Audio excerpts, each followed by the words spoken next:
Magnum ப்ளஸ்ஸுங்கிற மாடலை நம்ம கொடுக்குறோம்.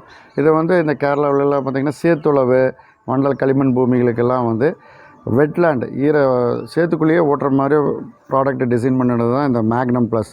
ஹெலிக்கருக்கும் சேலஞ்சருக்கும் மிட் வேரியன்ட் நடுவால் இருக்கக்கூடிய வேரியண்ட்டு மேக்னம் ப்ளஸ். இது வந்து பார்த்திங்கன்னா ஆயில் டைப்பில் கொடுத்துருப்போம். உங்களுக்கு ஆயில் சீலெல்லாம் வந்து தண்ணி உள்ளே புகாது. அதனால் நீங்கள் சேத்துளவு பயன்படுத்திக்கலாம்.